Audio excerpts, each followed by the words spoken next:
On dit souvent que les rois gouvernaient avec l'épée et la couronne, mais bien des règnes se sont également joués dans de somptueuses chambres à coucher. Commençons donc avec l'un des plus célèbres séducteurs de l'histoire de France, Henri IV.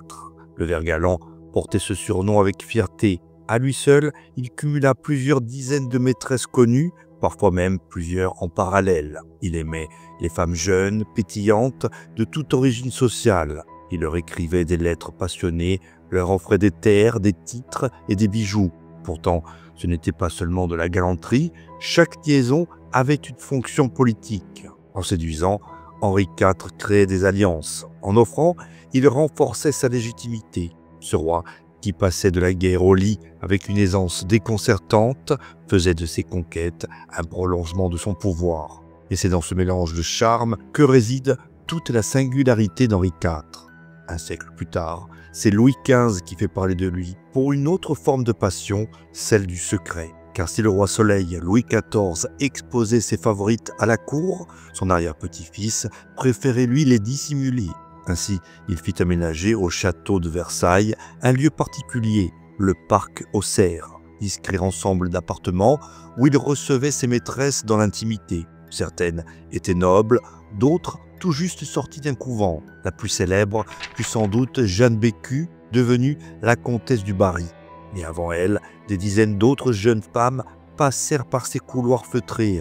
Ce n'était pas de l'amour, c'était une échappée. Un moment où le roi, prisonnier de l'étiquette, redevenait homme. Ses appartements, soigneusement décorés, ont vu passer des soupirs, des promesses et des oublis. Ils incarnent l'envers sensuel et trouble du pouvoir royal.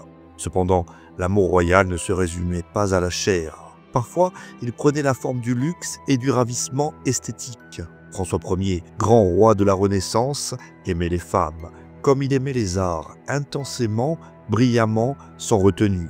À la cour, on murmurait qu'il offrait à ses favorites des bijoux somptueux, parfois d'une valeur comparable aux revenus d'une province. Il faisait broder leurs noms sur des étoffes précieuses, leur écrivait des vers et leur commandait des portraits auprès des plus grands artistes. Toutefois, ce n'était pas de la coquetterie. François voyait dans chaque femme une muse, une alliée politique, parfois même une ambassadrice. Sa cour était un théâtre de séduction où chacun jouait un rôle, lui tenant toujours le premier.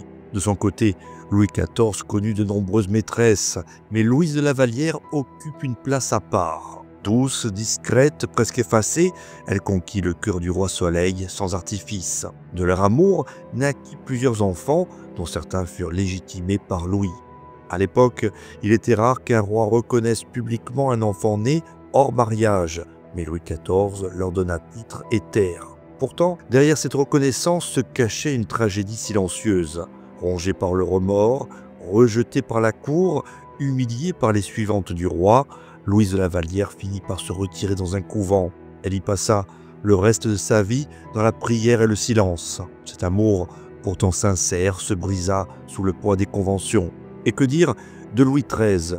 Lui fut marié à 14 ans, peu après son sacre. À peine sorti de l'enfance, il devait déjà porter le poids d'une union politique avec l'Espagne en épousant l'infante Anne d'Autriche.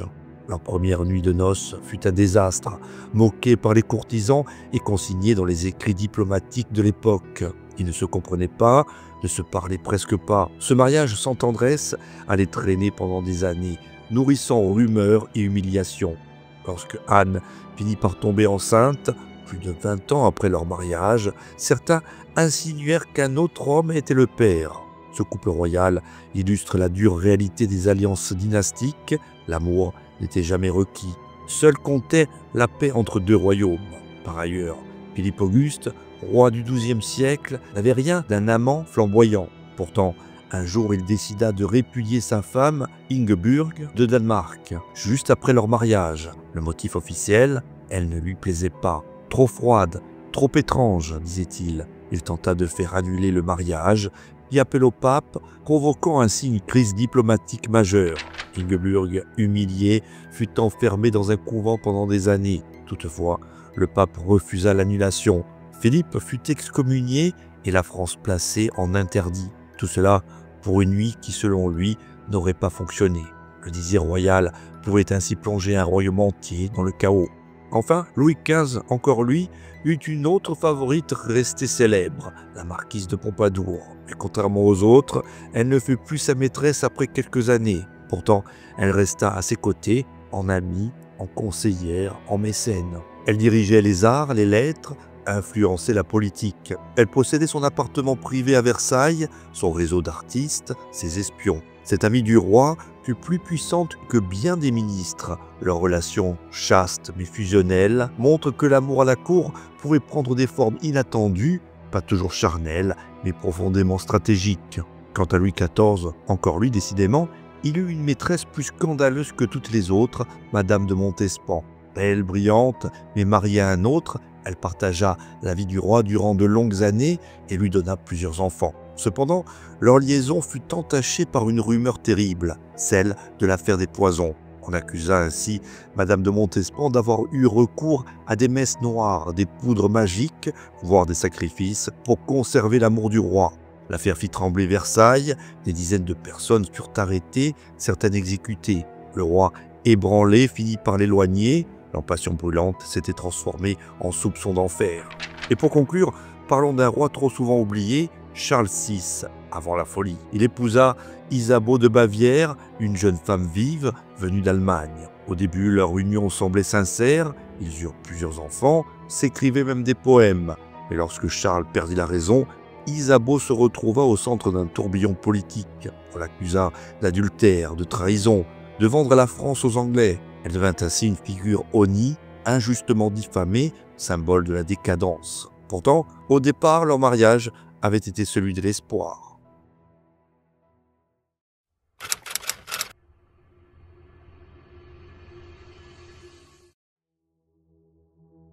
En parlant de bizarreries, peu de souverains égalèrent Henri IV lorsqu'il s'agissait d'hygiène, ou plutôt d'absence d'hygiène. Le roi se lavait rarement, sentait le cheval, la sueur, le vin, et son haleine était réputée fétide en raison de dents très abîmées. Toutefois, l'image selon laquelle il ne se baignait qu'une ou deux fois par an est probablement exagérée par ses contemporains ennemis. Ce qui est certain, c'est qu'il n'avait aucune pudeur. Il lui arrivait de se faire frictionner par ses serviteurs, discutant d'affaires d'État sans se soucier de sa nudité. Pour lui, le corps royal n'avait rien à cacher, ni dans la guerre, ni dans le lit, ni même dans la baignoire. Ce naturel brut, presque animal, faisait partie de son pouvoir. Un siècle plus tard, Louis XIV, à l'opposé, faisait de chaque repas un théâtre grandiose. Il déjeunait et dînait en public devant les membres de sa cour dans un cérémonial strict appelé le grand couvert. Contrairement à la légende qui dit qu'il mangeait toujours avec les mains, il utilisait parfois des couverts, mais appréciait effectivement saisir viande, pâté et légumes à pleine main, les portant à sa bouche avec un appétit vigoureux. Il pouvait engloutir à lui seul plusieurs potages, volailles, montagnes de fruits et pâtisseries, le tout sous les yeux muets de ses courtisans qui n'étaient là que pour le regarder. À travers la nourriture, le roi montrait qu'il possédait tout jusqu'à l'abondance elle-même. Cependant, ce goût des plaisirs simples n'était pas étranger à François Ier. Il y avait un amour rustique, le fromage. Il adorait notamment ceux de Touraine, comme le fromage de chèvre. On rapporte qu'il en faisait livrer régulièrement dans ses palais et aimait en offrir à ses invités étrangers. Toutefois, l'idée selon laquelle il refusait de signer un traité sans un plateau de fromage relève davantage de l'anecdote plaisante que d'un fait attesté. Néanmoins, ce détail illustre combien l'appétit personnel des rois dictait parfois le protocole. Un morceau de chèvre valait alors plus qu'un parchemin. Henri III, quant à lui, avait une obsession olfactive, l'eau de fleurs d'oranger. Il en faisait distiller des litres, en parfumait ses gants, ses cheveux, ses vêtements et en versait dans son bain. Il en buvait aussi, persuadé que cette essence apaisait les nerfs et purifiait l'âme. Sa chambre embaumait constamment cet arôme sucré au point que certains courtisans s'en plaignaient. Mais pour Henri, ce parfum n'était pas qu'une coquetterie, il représentait une barrière subtile contre la vulgarité du monde. À travers cette essence, il créait un cocon olfactif royal, loin de la boue et de la violence du dehors. Plus près de nous, Louis XVIII, roi obèse et malade, avait un péché mignon inattendu, les glaces à la vanille. Chaque jour, été comme hiver, On lui servait plusieurs coupes de crème glacée, même lorsqu'il grelottait dans ses appartements mal chauffés. Il refusait qu'on baisse les quantités, même pendant ses crises de gouttes. Ses cuisiniers durent organiser un réseau d'approvisionnement en glace naturelle venu des montagnes, conservé dans des glacières souterraines. Ce luxe absurde coûtait une fortune, mais pour Louis, le plaisir d'une cuillerée sucrée l'emportait sur toute rationalité. Certains plaisirs, cependant, étaient bien plus dangereux. Ainsi, des récits tardifs rapportent que Charles VI le roi fou aurait bu de l'or liquide à dose minime, intégré dans des potions alchimiques censées renforcer la force vitale. Il est plus probable qu'il ait ingéré des élixirs contenant de la poudre d'or, pratique connue dans la pharmacopée médiévale, plutôt que de boire du métal fondu. Ce roi, qui croyait parfois être fait de verre, subissait des traitements médicaux mêlant astrologie, superstition et rudiments de chimie. La médecine royale, alors, naviguait entre l'illusion et la torture. Quant à Louis X, fils de Philippe le Bel, il est amateur de vin. Mais la légende, selon laquelle il le mélangeait à de l'eau de mer, reste plutôt douteuse. Aucun chroniqueur direct ne la confirme, bien qu'il soit vrai qu'il mourut jeune, à 26 ans, d'une fièvre fulgurante après avoir bu du vin trop froid lors d'une partie de jeu de paume. Certains murmurèrent qu'il avait été empoisonné, d'autres qu'il avait simplement aggravé une pneumonie. Philippe le Bel, lui, avait un goût réputé pour la discipline monacale, mais l'idée qu'il exigeait tous ses repas froids n'est pas attestée dans les sources primaires. Ce roi, connu pour sa rigidité et sa froideur politique, avait cependant des habitudes alimentaires austères, préférant les repas simples et frugaux, sans excès de raffinement. Enfin, terminons par Napoléon Ier. Bien qu'il ne fût pas roi, cela ne l'empêchait pas de régner en maître sur la France et de manger comme un soldat, c'est-à-dire vite, peu et mal. Cependant, il avait un péché mignon inattendu, des pâtes arrosées d'un filet d'huile d'olive à l'italienne. Il disait que cela lui rappelait sa jeunesse en Corse. Lors des grandes campagnes, il ordonnait ainsi qu'on lui prépare ce plat simple, même au milieu des bivouacs. Il avalait l'assiette en 2 minutes, sans parler, avant de repartir commander ses troupes. Dans un monde d'apparat et de festins, Napoléon se contentait d'un plat de pauvre.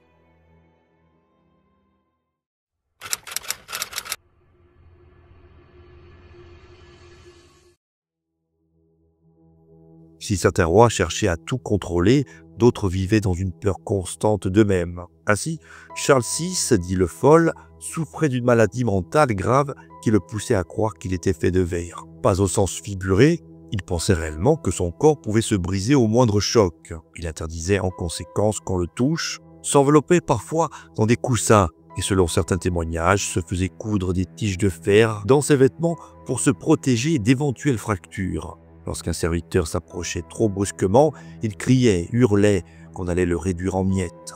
La cour impuissante devait s'adapter à ce délire, personne ne riait, la maladie mentale d'un roi n'était pas un sujet de plaisanterie, mais un danger pour le royaume. Et pendant des années, la France fut gouvernée par un homme qui craignait de se briser comme un vase. De son côté, Louis XI, roi sombre et manipulateur, possédait une collection de reliques religieuses dont il ne se séparait jamais. Il s'agissait de morceaux d'eau de saint, de bouts de croix, parfois même de coups supposés venir de la crucifixion.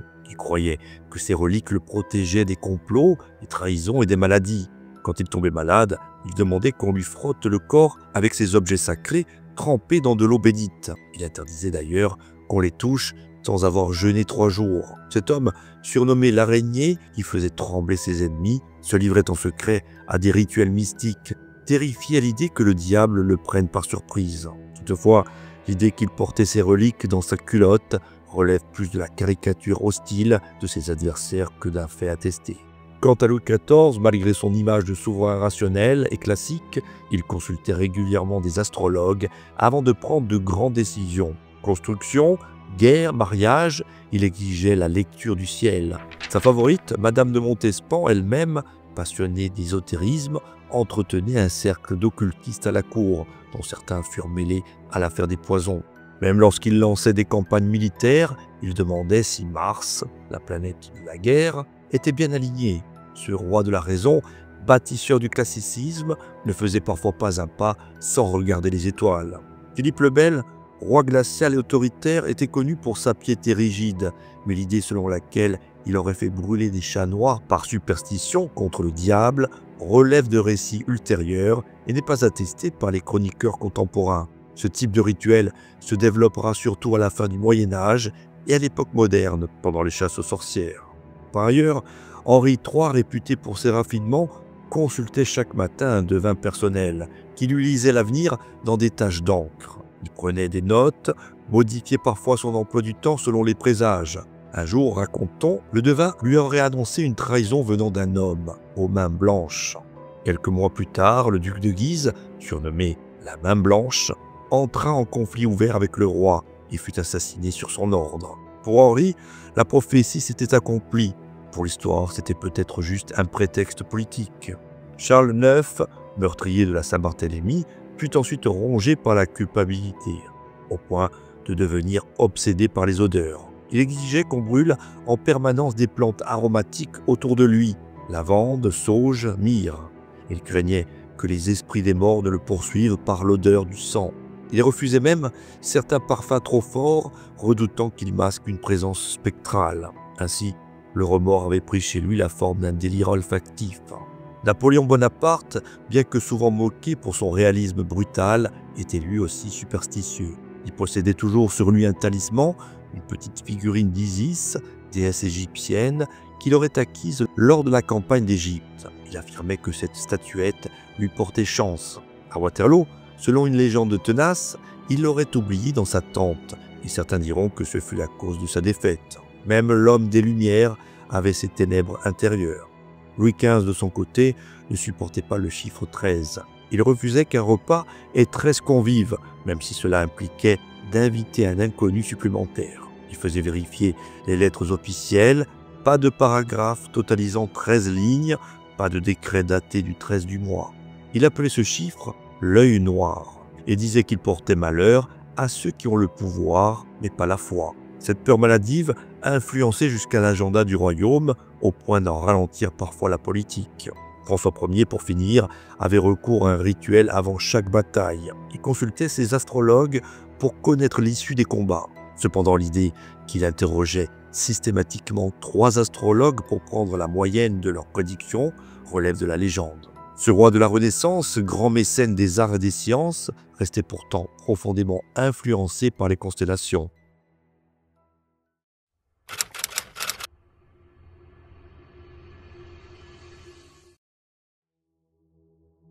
À Versailles, tout était rituel, même le réveil du roi. Louis XIV ne se levait jamais seul. Chaque matin, des dizaines de courtisans se pressaient dans sa chambre pour assister au petit lever.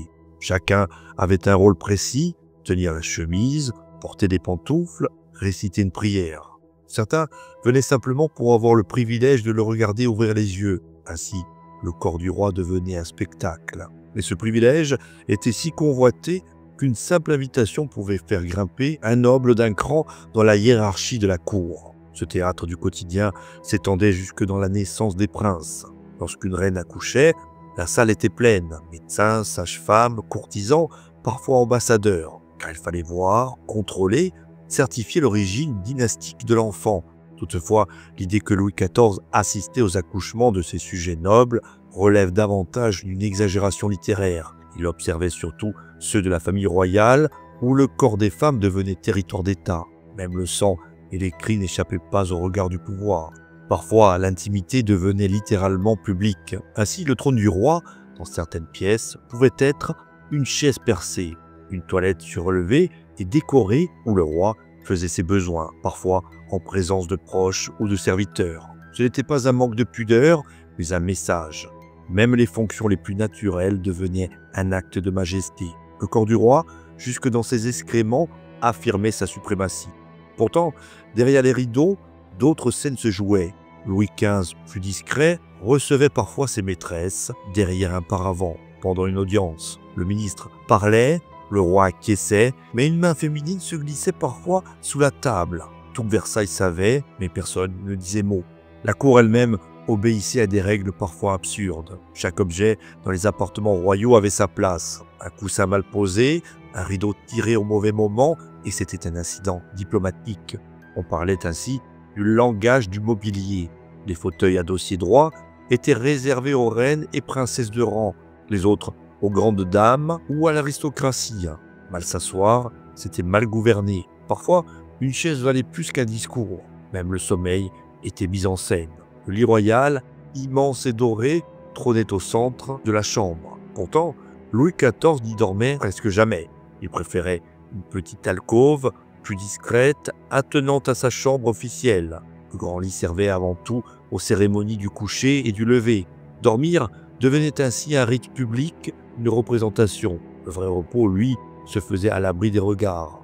Et si Versailles brillait d'or, en revanche, concernant son odeur et son hygiène, c'était une autre paire de manches. En effet, il n'y avait presque pas de toilettes fixes, on urinait dans des pots, qu'on vidait ensuite dans les latrines, plus rarement par les fenêtres. Les couloirs empestaient l'urine, les excréments et la transpiration. On masquait ces odeurs avec du musc, du jasmin ou bien de la lavande. Les dames de la cour portaient des pommes de senteur, des sortes de boules, en forme justement de pommes, remplies de clous de girofle pour éviter l'évanouissement. Cette obsession des apparences s'étendait également aux vêtements. Les courtisans changeaient de tenue jusqu'à 4 fois par jour, une robe pour le matin, une autre pour le déjeuner, une troisième pour la promenade, une dernière pour le bal. Mais tous n'en avaient pas les moyens. Certains nobles louaient des perruques, empruntaient des redingotes. À Versailles, mieux valait avoir l'air noble que l'être vraiment, car ici, l'illusion faisait loi, et même les jardins étaient codés.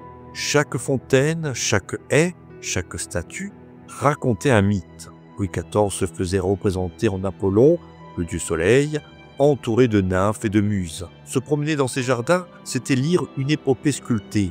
Le roi transformait la nature en décor de gloire. Les arbres obéissaient aux ciseaux, l'eau à la musique, même la terre se pliait à sa volonté.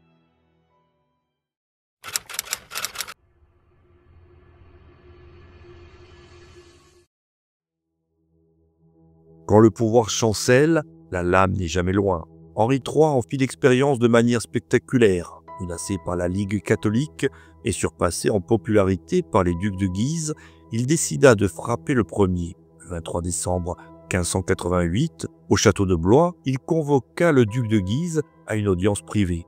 À peine franchi le seuil, le duc fut saisi par les gardes du roi et poignardé à mort. Quelques heures plus tard, son frère, le cardinal de Guise, subit le même sort. Ces assassinats, froids et politiques, marquèrent un point de non-retour.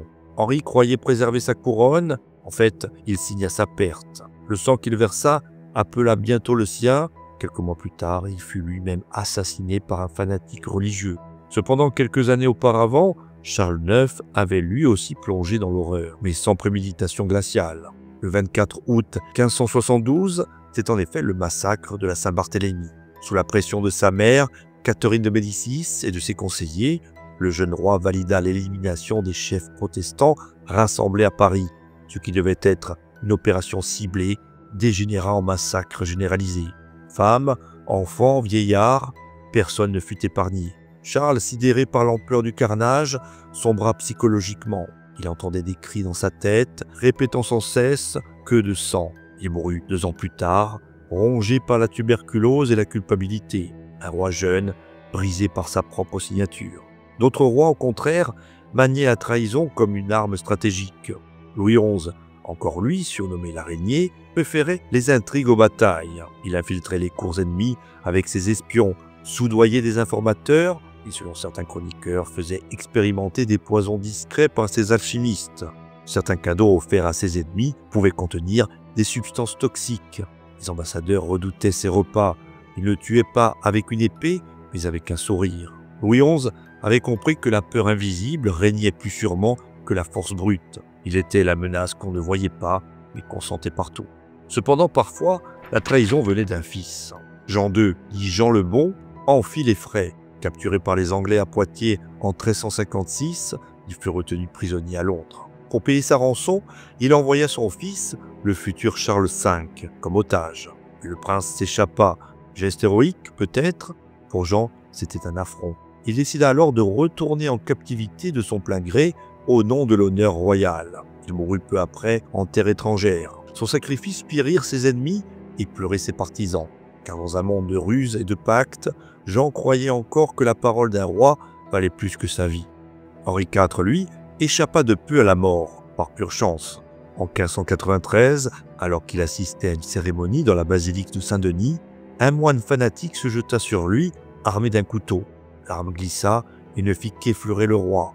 Henri, imperturbable, sourit et dit « Ce n'est rien, continuons ». Ce jour-là, il ne mourut pas, même si c'était partie remise.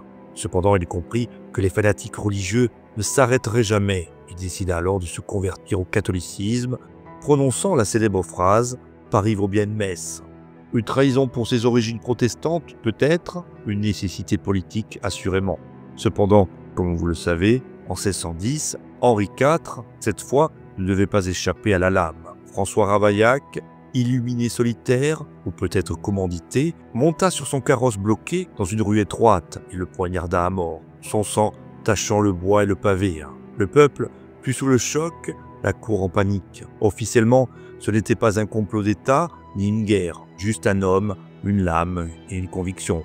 Enfin, Louis XIV lui-même fut menacé dans son enfance. À l'âge de 5 ans, pendant la fronde, des soldats rebelles envahirent le palais. Le petit roi fut réveillé en pleine nuit, caché derrière un rideau par sa nourrice.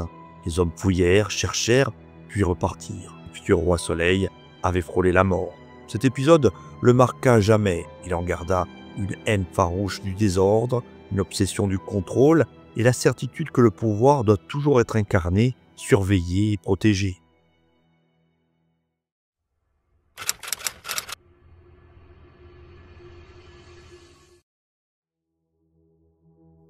Parfois, c'est au-delà des frontières que les rois perdaient leur superbe. Ainsi, François Ier, après sa défaite écrasante à la bataille de Pavie en 1525, fut capturé par les Espagnols. L'humiliation fut totale. Le roi de France, fait prisonnier, enfermé dans la forteresse de Madrid, fut réduit à écrire des lettres désespérées à sa mère Louise de Savoie. Pour retrouver sa liberté, il accepta un marché inouï, livré en otage ses 2 fils, François et Henri. Le roi rentra en France, mais ses enfants restèrent captifs pendant plus de 4 ans. Le peuple français stupéfait vit vaciller l'image de son souverain invincible. Un autre roi goûta à l'amertume de la diplomatie, Louis XVI. Selon certaines anecdotes rapportées par ses contemporains, lors d'une entrevue avec un émissaire anglais, il aurait tenté de parler en anglais sans interprète.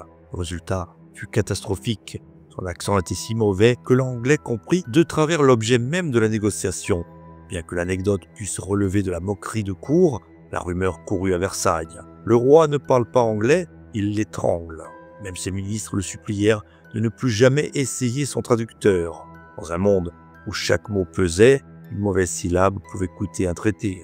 Et que dire de Louis XIV face à Charles XI de Suède? En pleine négociation diplomatique, le jeune roi scandinave, austère et direct, osa refuser les cadeaux somptueux offerts par la France, expliquant que son honneur interdisait ce genre de corruption subtile. Louis, habitué aux flatteries et à la soumission, fut déconcerté. On dit qu'il changea 3 fois de perruque dans la journée, tant il transpirait de nervosité. Finalement, il obtint gain de cause, mais sans éclat. Un siècle plus tôt, Charles VII avait subi une autre forme d'humiliation, celle d'un royaume morcelé. L'Angleterre occupait alors une large part du territoire français, et Charles n'était reconnu que dans quelques provinces. Il fallut l'intervention de Jeanne d'Arc pour qu'il ose se faire sacrer à Reims en 1429. Avant cela, il vivait reclus à Bourges, presque honteux, sans faste ni armée. Un roi sans couronne, un pouvoir sans présence. Et c'est une adolescente venue du peuple qui lui rendit l'autorité, non sans l'embarrasser, car il n'avait rien entrepris lui-même. Henri IV, comme on l'a vu, cherchait l'apaisement en toutes choses, mais lors d'une négociation avec un légat pontifical, celui-ci lui refusa le titre de fils aîné de l'Église, sous prétexte qu'il avait été protestant. L'affront était énorme. Henri, dans un calme glacial, répliqua « Si je ne suis pas votre fils, je resterai votre voisin ». Puis, il quitta la salle. La France comprit alors qu'aucun pardon religieux ne viendrait sans humiliation. Louis XV, quant à lui, vécut la honte de la défaite lors de la guerre de 7 ans. Ses généraux capitulèrent, ses colonies tombèrent une à une, et l'Angleterre ridiculisa la France dans toute l'Europe. Lors du traité de Paris, en 1763, la France perdit le Canada, la Louisiane orientale et plusieurs comptoirs en Inde. Une hécatombe géopolitique Le roi, abattu, resta enfermé des semaines. On dit qu'il refusait même de regarder les cartes du monde, car chaque tâche en moins représentait une blessure sur l'orgueil français, et forcément sur son règne. Mais parfois, c'est dans les mariages que l'humiliation s'insinuait. Comme on l'a vu, Louis XIII, très pieux et réservé, fut contraint d'épouser Anne d'Autriche, sœur du roi d'Espagne, et ce, pour consolider une alliance diplomatique.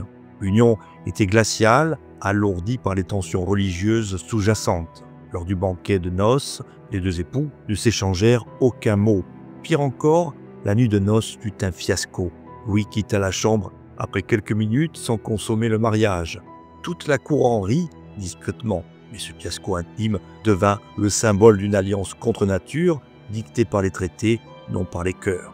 Louis-Philippe, dernier roi des Français, dut quant à lui affronter des humiliations plus modernes. Les caricatures le représentaient en bourgeois ridicule, parapluie en main, bedaine apparente. Le roi voulait faire peuple, il devint ainsi sujet de moquerie. Il déclara plus tard « Je voulais paraître simple, on m'a vu banal ». Même en monarchie constitutionnelle, le ridicule tuait lentement. Et que dire de Napoléon à Moscou, l'empereur des empereurs, maître d'une Europe pliée à sa volonté, entra dans une ville vide. Les Russes avaient fui, brûlé leurs propres maisons, vidé les réserves. Napoléon attendit la reddition, elle ne vint jamais. Et campa dans un palais glacé, sans vivres, sans peuple et sans victoire. L'armée française paralysée mourut lentement, Moscou devint un piège, et cette humiliation, sans bataille, sans gloire, sans sang versé, fut le début de sa chute, avant la terrible retraite de Russie. Enfin, Charles VIII, parti en Italie pour y conquérir un royaume, croyait marcher vers la gloire. Il avançait sûr de lui, conquit Naples, puis vit toutes les cités se retourner contre lui. Il dut fuir, poursuivi, affamé. À Forno, il perdit la moitié de ses bagages, ses trésors et sa dignité. Ce roi, rêvant de renaissance et de grandeur, revint en France amaigri, ruiné et moqué. L'Italie ne fut pas une conquête, mais une leçon. Le monde ne se laisse pas prendre par de simples ambitions.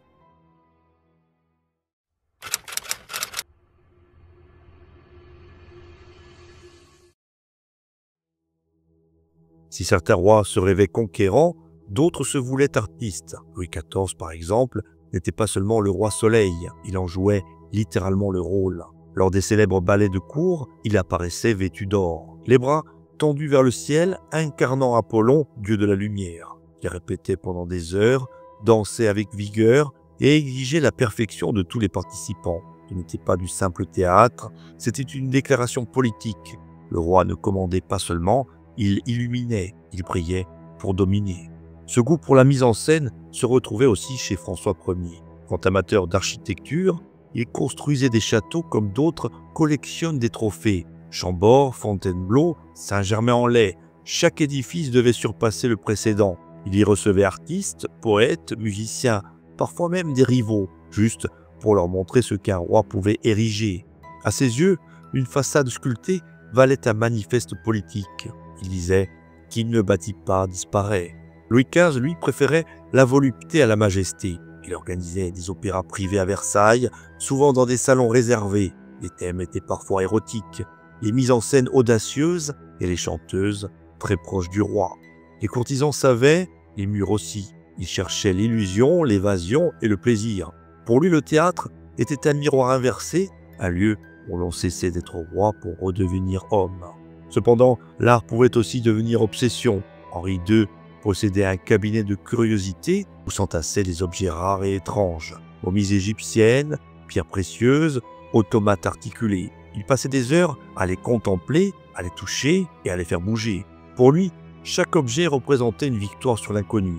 Plus il en accumulait, plus il se sentait puissant, comme si gouverner, c'était avant tout collectionner. Même les spectacles de cour étaient instrumentalisés. Sous Louis XIII, les ballets servaient à surveiller les alliances. Qui dansait avec qui osait un pas de travers, qui recevait un sourire royal. La scène devenait arène. L'élégance masquait les tensions, on applaudissait, on souriait, mais chaque révérence pouvait cacher une déclaration de guerre. Louis XVI, passionné d'horlogerie, passait ses nuits à démonter et remonter des mécanismes. Il commandait des automates musicaux, des carillons miniatures et des horloges astronomiques. Ce roi, jugé lent par ses contemporains, aimait comprendre le mouvement du temps. engrenage par engrenage. Il disait « Un bon roi est une horloge juste ». Ironie tragique, pendant qu'il tournait ses clés en cuivre, le monde autour de lui perdait patience. Et dans les jardins, le spectacle continuait. Marie-Antoinette, bien qu'étrangère à la liste des rois, imposa sa propre extravagance. Un hameau pastoral au cœur de Versailles. Fosse ferme, vraies laitières, robes champêtres, tout y était décor. On venait y jouer la simplicité loin du faste. Et tout coûtait une fortune. Ce théâtre bucolique, perçu comme un caprice, devint un symbole de déconnexion. L'illusion pastorale se transforma en tragédie politique. Charles IX, moins connu pour son goût artistique, composait pourtant de la musique. Il jouait de la flûte, écrivait des pièces mélancoliques qu'il faisait interpréter en privé. Son air préféré s'appelait « Larmes de minuit ». On disait qu'il en était ému aux larmes à chaque écoute. Un roi meurtrier, mais sensible au souffle d'une note. Comme si la musique lui offrait un pardon que l'histoire lui refuserait. Et que dire de Napoléon, qui malgré sa rudesse militaire, avait un faible pour l'opéra italien. Il adorait Paisiello, exigeait des représentations, même en campagne. À Moscou, entre deux ordres de retraite, il fit installer un petit orchestre dans une salle de bal abandonnée. Enfin, Louis XVIII, pourtant affaibli, organisait encore des lectures à voix haute de Racine et de Corneille dans son salon privé. Paralysé, souffrant, il écoutait les yeux clos, les Alexandrins résonnaient dans le silence. Ce roi de l'après, pris entre un passé glorieux et un avenir incertain, trouvait dans la littérature son ultime refuge. Les mots classiques étaient pour lui la seule constance, l'ultime luxe d'un trône sur le déclin.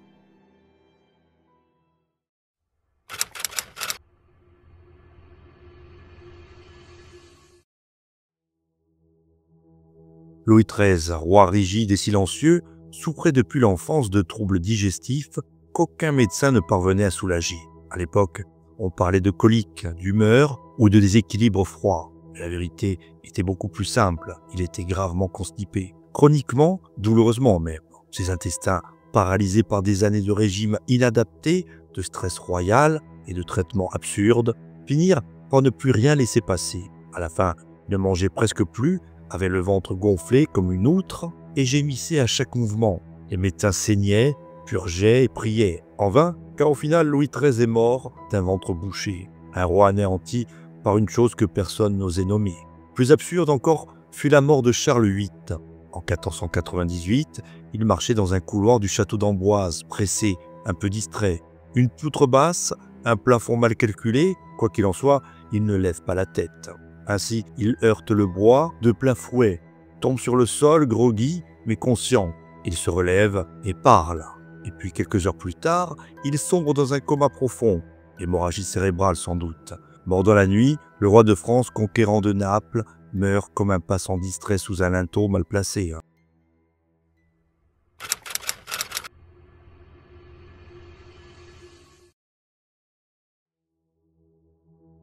Nos gouvernants actuels n'ont certainement pas inventé la dette publique. Les rois les avaient devancés bien avant.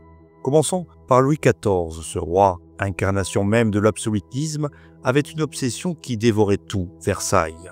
Ce palais, qu'il fit agrandir et embellir pendant plus de 50 ans, engloutit à lui seul près de 20% du budget annuel de l'État à certains moments, une proportion équivalent aujourd'hui à plusieurs centaines de milliards d'euros cumulés sur son règne.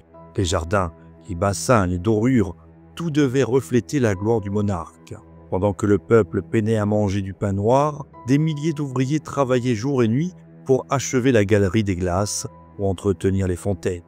Versailles n'était pas seulement un palais, c'était une illusion permanente et un gouffre pour les finances royales. Dans un autre registre, Charles VI, dit le Fol, n'était pas en reste quand il s'agissait de gaspillage. En pleine famine, alors que les récoltes échouaient et que les campagnes se vidaient de leurs paysans, il distribuait des fortunes à ses favoris. L'un d'eux reçut un jour en récompense d'une simple danse exécutée lors d'un bal masqué, une maison, 2 terres et une pension à vie. Un autre fut nommé gouverneur d'une province sans jamais y avoir mis les pieds. À la cour, on murmurait que pour plaire au roi, il suffisait d'avoir le bon sourire et les bons parfums. Ce clientélisme délirant épuisait les caisses de l'État, mais Charles n'en avait cure. Entre deux crises de démence, il jetait l'or comme d'autres jettent des confettis, persuadé que l'affection valait mieux qu'un bon impôt. Louis XVI, quant à lui, fit preuve d'un autre type d'inconscience financière. Quand la guerre d'indépendance américaine éclata, il y vit une opportunité, affaiblir les Anglais. Alors, sans hésiter, il engagea la France dans le conflit. Le coût fut colossal. On parle de près de 2 milliards de livres empruntés à tout va auprès de banquiers français et étrangers. Cette dette, jamais remboursée, fut l'un des moteurs de la faillite de l'État. Ironie cruelle, en aidant à libérer des colonies américaines, Louis XVI creusa la tombe de sa propre monarchie, car quelques années plus tard, étranglé par les dettes, il devait convoquer les États généraux, prélude à la Révolution qui allait l'emporter. Et que dire de François Ier, roi de la Renaissance, qui faisait fondre l'or comme d'autres boivent du vin. Sa passion pour l'Italie, l'art, les châteaux et les festins vidaient continuellement les coffres. Un jour, pour épater un ambassadeur vénitien, il fit sertir toute une salle de miroirs et de plaques d'or massif. La pièce, trop lourde, dut être démontée au bout de quelques jours, mais le coût, lui, resta. Dans sa quête de gloire éternelle, François dépensait sans compter, quitte à vendre les privilèges fiscaux à des nobles pour remplir les caisses. En un seul hiver, il aurait englouti plus d'1 million de livres dans des banquets, des tapisseries et des chevaux de parade. Poursuivons avec Louis XV qui n'hésitait pas à subventionner ses propres plaisirs. Le parc aux cerfs, ce lieu secret à Versailles où il entretenait ses jeunes maîtresses, coûtait une fortune. Les appartements étaient meublés avec luxe, les jeunes filles dotées d'un personnel, de robes et d'un traitement médical. Le tout était dissimulé dans les dépenses du roi sous des rubriques vagues comme logement royal. Une enquête menée bien plus tard révéla que le parc aux cerfs représentait près de 5% du budget personnel du roi chaque année. Un bordel doré aux frais du contribuable qui aurait suffi à nourrir des milliers de familles. Charles X, frère de Louis XVI, n'apprit rien des erreurs du passé. Lors de son court règne, il décida d'indemniser les anciens nobles spoliés par la Révolution. Coût de l'opération, plus d'1 milliard de francs. Cette dette d'honneur, payée par l'État, aggrava encore la fracture entre peuple et monarchie.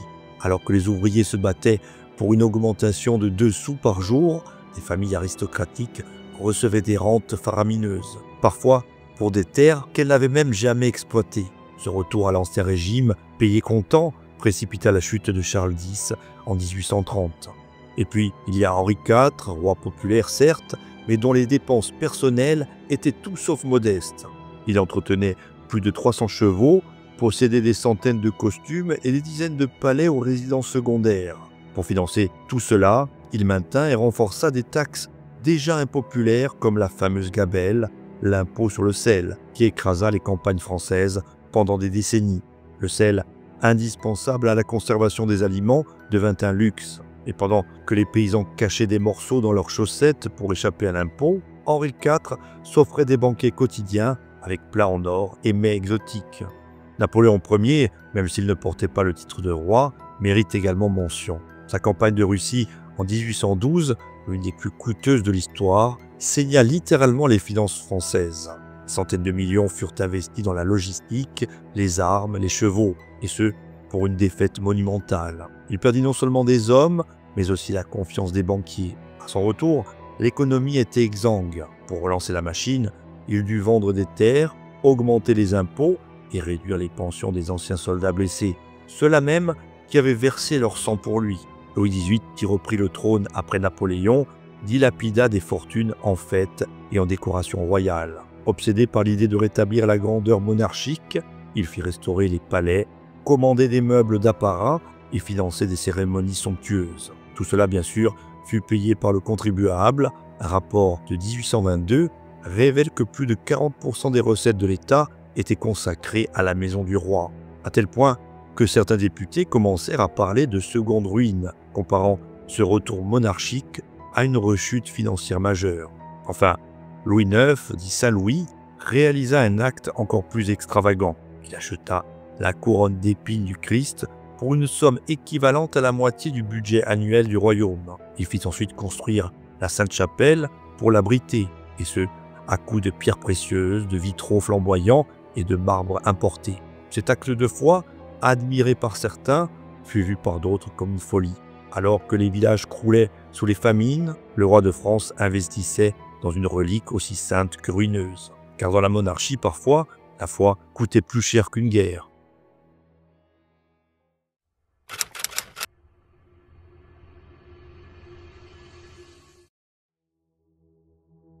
On commence avec une étrange tradition funéraire. Pendant des siècles, lorsqu'un roi mourait, son corps était découpé, littéralement. On séparait le cœur, les entrailles et parfois même le cerveau. Le cœur était souvent enterré à part dans une autre abbaye ou une chapelle dédiée. C'était un symbole fort. Le roi laissait son cœur à son peuple, à sa capitale ou à une épouse défunte. Louis XVIII, par exemple, fit déposer son cœur dans une urne en argent à l'église du Val-de-Grâce, tandis que le reste de son corps reposait à Saint-Denis. Ce morcellement n'était pas une mutilation, c'était un rituel sacré. Il transformait la mort du roi en présence multiple, comme s'il pouvait continuer à régner depuis plusieurs lieux en même temps. Dans un tout autre registre, les rois de France pratiquaient un rituel étrange, presque miraculeux, le toucher des écrouelles. Cette maladie, une forme de tuberculose ganglionnaire, provoquait des abcès au cou, et on croyait que seul un roi, oint par Dieu, pouvait en guérir. À chaque sacre, le nouveau monarque touchait des malades, posait les mains sur leurs plaies et murmurait « Le roi te touche, Dieu te guérisse ». Louis XIV en a touché des milliers, parfois des journées entières. Pour les malades, c'était un espoir divin. Pour le roi, une preuve de sa légitimité sacrée. Ce rituel s'est poursuivi jusqu'au règne de Charles X, bien après l'avènement de la médecine moderne. Le roi guérisseur, même symboliquement, persistait dans l'imaginaire collectif. Par ailleurs, la couronne elle-même n'était pas toujours en sécurité. À plusieurs reprises dans l'histoire, des joyaux de la monarchie ont été volés par des courtisans, des domestiques, voire des soldats. En 1792, en pleine Révolution, les joyaux de la couronne furent dérobés à l'hôtel du garde-meuble. Un butin colossal, composé de diamants, sceptres et couronnes. Certains objets ne seront jamais retrouvés. Et bien avant cela, sous François Ier ou Henri IV, on murmure que certains diadèmes avaient disparu temporairement, subtilisés par des proches du roi, et ce pour financer une dette ou soudoyer un allié. La symbolique était claire, voler la couronne, c'était toucher au pouvoir lui-même. Un acte à la fois matériel et hautement politique.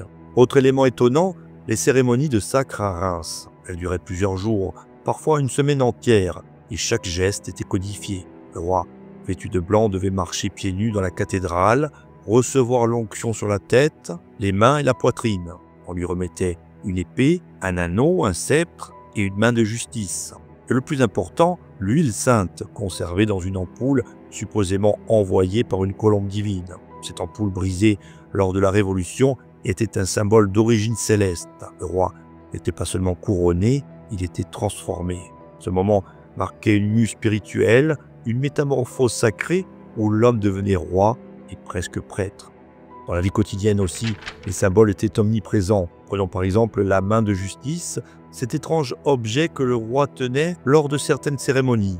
C'était une main sculptée en ivoire, posée au bout d'un bâton doré. Elle ne servait pas à juger au sens strict, mais symbolisait le pouvoir absolu du monarque sur le droit, la paix et la guerre. Elle justifiait que la justice ne venait pas du peuple ni des lois, elle descendait du roi. Cette main, toujours tendue, incarnait la bienveillance ou la menace, selon les cas.